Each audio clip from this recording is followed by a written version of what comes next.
ಬೆಂಗಳೂರು ಹೊರವಲಯದ ಆನೇಕಲ್ ತಾಲೂಕಿನ ಜಿಗಣಿ ಪೊಲೀಸ್ ಠಾಣಾ ವ್ಯಾಪ್ತಿಯಲ್ಲಿ ಭಾರೀ ಡ್ರಗ್ಸ್ ಜಾಲವನ್ನು ಪೊಲೀಸರು ಭೇದಿಸಿದ್ದಾರೆ.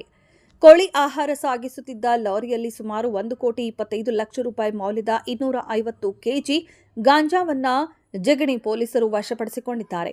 ಖಚಿತ ಮಾಹಿತಿಯ ಮೇರೆಗೆ ಇನ್ಸ್ಪೆಕ್ಟರ್ ಮಂಜುನಾಥ್ ನೇತೃತ್ವದ ತಂಡ ಕಾರ್ಯಾಚರಣೆ ನಡೆಸಿದ್ದು, ಛತ್ತೀಸ್ಗಢದಿಂದ ತಮಿಳುನಾಡಿನ ನಾಮಕ್ಕಲ್ಗೆ ಸಾಗಿಸುತ್ತಿದ್ದ ಕೋಳಿ ಆಹಾರದ ಲಾರಿಯಲ್ಲಿ ಗಾಂಜಾವನ್ನು ಅಡಗಿಸಿ ಸಾಗಿಸಲಾಗುತ್ತಿತ್ತು ಎನ್ನಲಾಗಿದೆ. ಕೋಳಿ ಆಹಾರದ ಚೀಲಗಳ ಮಧ್ಯೆ ಅಚ್ಚುಕಟ್ಟಾಗಿ ಗಾಂಜಾ ಪ್ಯಾಕೆಟ್ಗಳನ್ನು ಅಡಗಿಸಲಾಗಿದ್ದು, ಮಧ್ಯದಲ್ಲಿ ಲಾರಿಯನ್ನ ಒಡಿಶಾದ ಜೈಪುರ ಭಾಗಕ್ಕೆ ತಿರುಗಿಸಿ ಬಳಿಕ ಬೆಂಗಳೂರು ಕಡೆಗೆ ತರಲಾಗುತ್ತಿತ್ತು ಎಂದು ಪೊಲೀಸರು ತಿಳಿಸಿದ್ದಾರೆ. ಬೇಗೂರು ಕೊಪ್ಪ ರಸ್ತೆಯಲ್ಲಿರುವ ಬೇಕರಿ ಬಳಿ ಆರೋಪಿಗಳು ಚಹಾ ಕುಡಿಯಲು ಲಾರಿ ನಿಲ್ಲಿಸಿದ್ದ ವೇಳೆ ಪೊಲೀಸರು ದಾಳಿ ನಡೆಸಿದ್ದಾರೆ. ಪರಿಶೀಲನೆ ವೇಳೆ ಭಾರೀ ಪ್ರಮಾಣದ ಗಾಂಜಾ ಪತ್ತೆಯಾಗಿದೆ.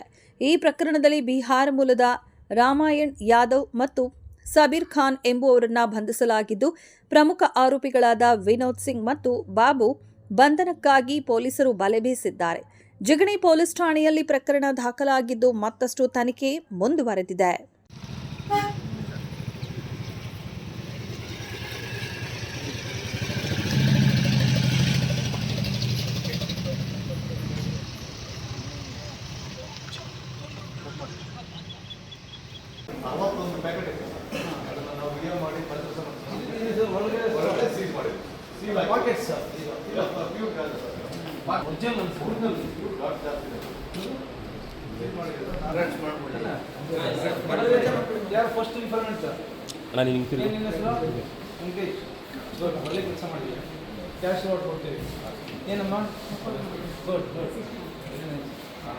ಆನಂದ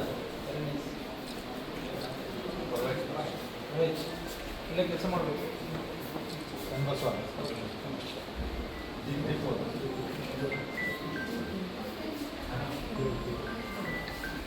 ಇದಕ್ಕೆ ಅರ್ಥ ಇಲ್ಲ. ಈವನ್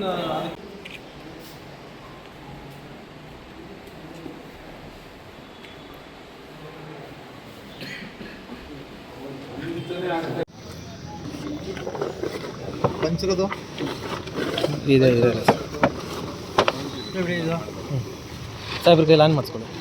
ನಾವು ಮಾಡಿ ಕ್ಲೋಸ್ ಮಾಡಿಬಿಟ್ರೆ ನೀವು ಯಾಕೆ ಕ್ಲೋಸ್ ಮಾಡಿ ಹಂಗೆ ಕೊಡಿ. ಎರಡು ಮಾಡ್ಕೊಡಿ. ಬಿಡಿ.